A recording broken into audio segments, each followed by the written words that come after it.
Y a-t-il un pilote dans l'assiette? Anne, bonjour. Bonjour Charlotte. Aujourd'hui, une chronique en dédicace à Albin, puisqu'il nous a confié que c'était son aliment favori, et il s'agit du fenouil. Oui, tout à fait. Il paraît que chez Albin, tout le monde adore le fenouil, même les enfants, surtout quand il est cru et taillé en fines lamelles. Et là, on veut savoir comment il fait pour faire manger du fenouil cru à ses enfants, mais nous allons le savoir grâce à cette chronique. C'est possible, alors c'est peut-être une composante génétique, en tout cas, il nous dira. Alors d'où nous vient le fenouil? Alors le fenouil, il est originaire du pourtour méditerranéen. Aujourd'hui, il est encore particulièrement prisé en Italie. Et oui, moi j'ai un ami qui est italien et qui le met absolument partout. En latin, le fenouil, c'est fueniculum. Ça veut dire petit foin. Pourquoi on l'appelle petit foin? À cause des feuilles séchées qui sentent la paille. Alors, on dit souvent que le fenouil est un bulbe. Alors oui, il a une forme de bulbe, mais ce n'est pas un bulbe au sens botanique du terme. C'est plutôt un légume-feuille avec des feuilles qui sont hypertrophiées à la base. Voilà.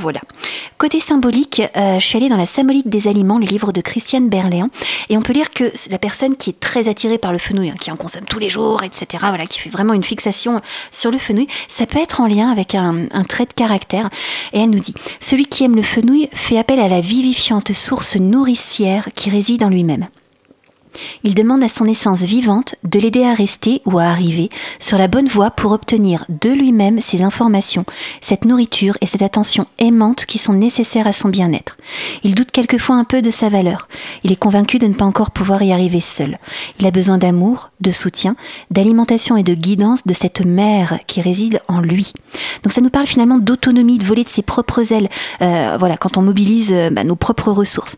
Et Christiane Berléand, elle ajoute, c'en est fini des tergiversations émotionnelles, fini le trac, ne crains point de faire un pas de plus, de toujours laisser les choses du passé derrière toi et de poursuivre ta route. Est-ce que tu pourrais nous dire aussi quels sont ces super pouvoirs nutritifs?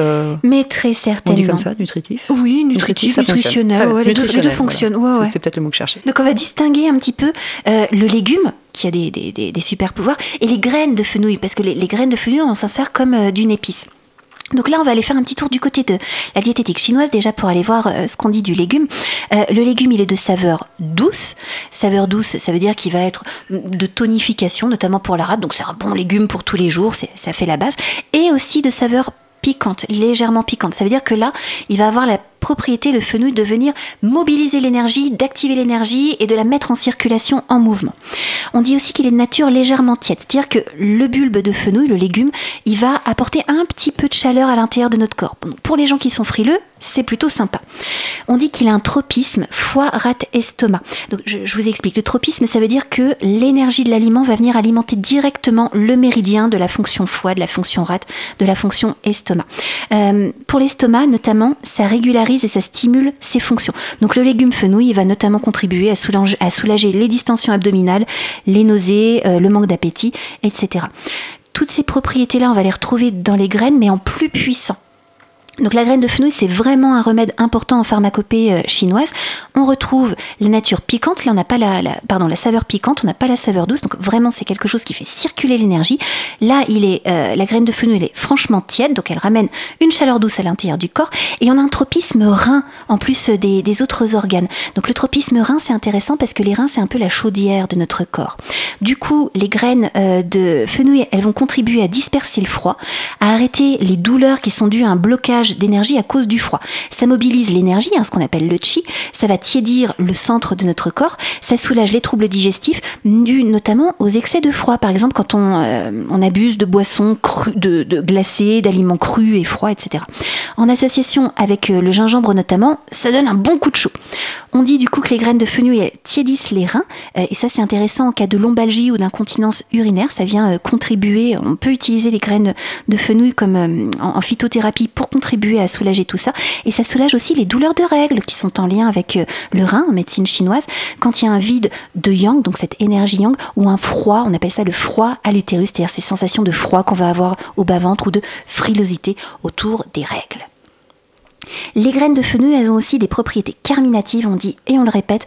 Carminative, ça veut dire ça stimule les sécrétions digestives et ça contribue aussi à détendre les muscles de l'estomac et du tube digestif. Donc ça évite les ballonnements quand il y a production de gaz et quand il y a des spasmes, c'est-à-dire des contractions au niveau des muscles du tube digestif. C'est pour ça que souvent on va associer les graines de fenouil avec les légumineuses. Enfin, dernière propriété, et pas la moindre, il y a des propriétés galactogènes, et ça, les mamans qui allaitent, souvent, elles vont retrouver les graines de fenouil dans leur tisane d'allaitement. Voilà. Donc les graines de fenouil, c'est à la fois un aromate qu'on peut utiliser dans l'alimentation, on peut en faire des décoctions et des tisanes aussi.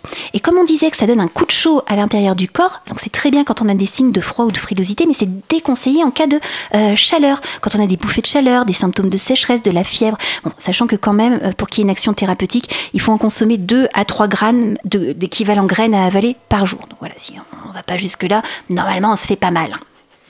Voilà pour les super pouvoirs du fenouil. Eh ben, il y en a une belle liste quand même. Il y en a une pléthore. Avec quoi est-ce que ça va bien se marier le fenouil ? Alors, le fenouil, que ce soit légume ou que ce soit la graine, on va retrouver de la douceur, de la fraîcheur, des notes un petit peu agrumes, des notes florales et des notes un peu vertes, herbacées. Avec tout ça, ça fait que ça va très bien avec les agrumes. On peut faire des salades d'orange et de fenouil. On peut faire des tartes tatin orange fenouil. Ça fonctionne très très très très bien. Le fenouil va très bien aussi avec l'amande. Il la rejoint sur la douceur. Donc on peut faire une salade fenouil orange avec un coulis de purée d'amande avec un petit peu de jus de citron et ça va aller très très bien. Le fenouil s'associe très bien aux fruits d'une manière générale, notamment avec la pomme, avec la mangue qui sont douces. On peut aussi imaginer la cerise, ça ira très bien avec. Et il va aller très bien avec des légumes racines comme la carotte, le salsifis ou le topinambour. Ça fonctionne merveilleusement bien avec la pomme de terre et on va pouvoir faire une salade de pommes de terre bien gourmande et bien relevée avec des feuilles de fenouil, de l'aneth en assaisonnement, ça fonctionne très bien et ça c'est une recette que vous retrouvez sur le blog des Mangeurs Libres. On vous met le lien en dessous du podcast. Le fenouil ça fonctionne très bien aussi avec la volaille et avec le poisson justement à cause des notes un petit peu anisées. Moi j'avais fait des raviolis façon dim sum à la volaille et j'avais incorporé du fenouil dedans. Et puis en épices, ça va bien avec tout ce qui est épices anisées comme le carvi, comme l'aneth, et aussi avec des épices piquantes comme le piment ou des currys bien relevés parce que ça vient justement contrepointer en rafraîchissant le mélange. Voilà, quelque chose qui rafraîchit et qui nous fait du bien. Des recettes j'imagine, à partager avec nous sur le fenouil. Oui, on en a relevé plein.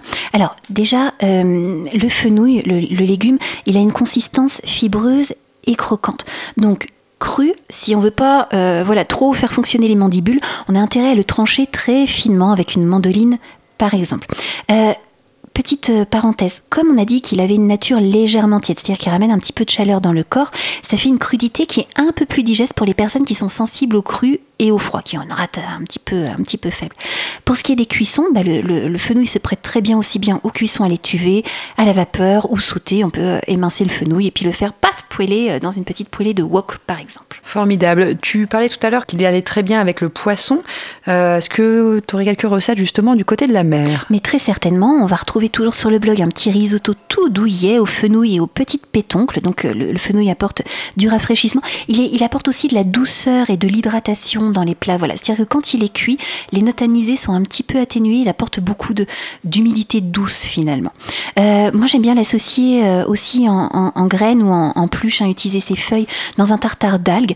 Et puis il y avait une recette qui m'avait beaucoup plu, une recette d'un livre de Marie Chiocca où elle faisait une pie saladière où elle remplaçait tout ou partie de l'oignon par du fenouil et forcément ça fonctionne très très bien avec les anchois.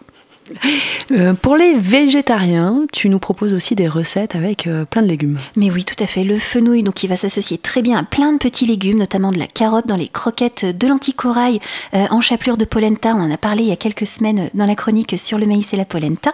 J'aime bien le mettre aussi dans des soupes multilégumes ou multilégumineuses, en l'occurrence, comme cette soupe bien réconfortante aux légumineuses, bien épicée, où le fenouil apporte sa douceur. Et puis, je l'avais introduit dans des lasagnes anti-gaspi aux tranches de pain qui restent en association avec l'aubergine et là il apportait beaucoup de douceur également. Des recettes aussi qui vont explorer son côté anisé. Oui, tout à fait, qui peut être puissant, notamment dans les graines. Et là, on vous en a parlé de ce petit granola dans notre merveilleuse chronique sur les granolas. granola au curry, bien épicé, où les graines de fenouil, elles viennent rapporter de la fraîcheur, justement. Moi, je l'adore, le fenouil légumes, dans un jus de frais fruits-légumes, où je vais associer la pomme, la carotte, le fenouil et le citron vert. Et le fenouil apporte vraiment énormément de fraîcheur, de verdeur. Le contraste avec la pomme et la carotte qui sont douces, il est vraiment top. Je l'ai introduit aussi, donc là j'ai coupé des bouts de ces tiges vertes, donc son prolongement de feuilles, dans une salade bien détox au pouce du jardin. J'avais mis plein de petites plantes comestibles qu'on trouve dans notre prairie de pelouse. Voilà, et le fenouil évidemment apportait sa saveur anisée.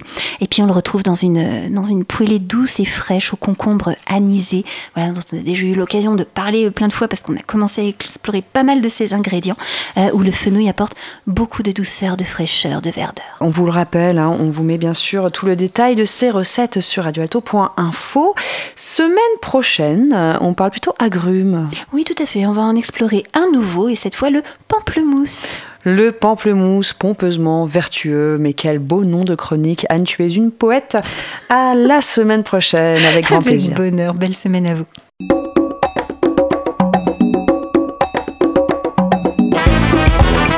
Cette chronique vous a plu ?